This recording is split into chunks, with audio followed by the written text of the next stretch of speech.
A gift of chappals class 7th NCERT book से ली गई है।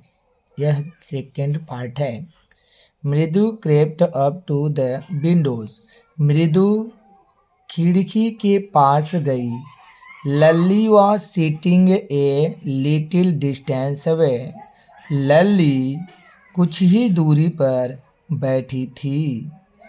Awake worldly holding her violin and both string. बुरी तरह से अपने वायलिन और धनुष के धागे को पकड़ी थी। Her elbows jutting out and her eyes gazing with concentration. अपने कुहनी को बाहर निकाली थी और अपने आँखों से कंसंट्रेशन पूर्वक घूर रही थी। इन फ्रंट ऑफ हर अपने सामने with most of his back to the windows. खिड़की के अपने पीछे वह बैठी थी। was the bony figure of the music master। का मतलब है तो म्यूजिक मास्टर का हड्डीनुमा तस्वीर था।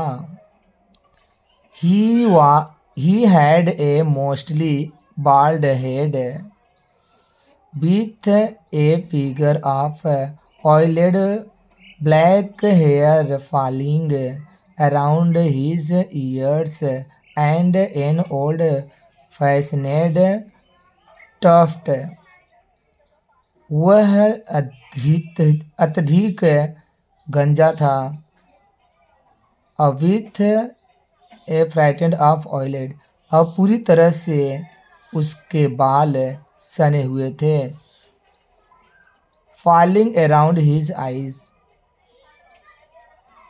वह बाल उसके कानों तक गिरा हुआ था। And an old fashioned tuft. और एक पुराने गुच्छे थे। A gold chain gleamed. एक सुनहरा चेन चमक रहा था। Around his healthy neck. उसके गर्दन के चारों तरफ। And a diamond ring. और एक हीरे का अंगूठी ग्लिटरेड ऑन हिज हैंड। उसके हाथों में चमक रहा था। जैसे इट यह अंगूठी ग्लिटरेड अप द डाउन ऊपर नीचे खिसक रहा था। The stream of the violin के रस्सियों के ऊपर। A large foot stuck out from beneath his gold border vesti edge. एक बड़ा सा पैर स्टक आउट बाहर निकला हुआ था। From beneath his golden border vesting edge. धोती के किनारों के सुनहरे बॉर्डरों से। And he was beating times on the floor with the स्क्राउनिंग big toe. और वह was बीटिंग वह पीट रहा था। टाइम ऑन समय से फ्लोर फर्श पर। विथ द स्क्राउनिंग बिग टो दुबले पतले बड़े से अंगूठे से।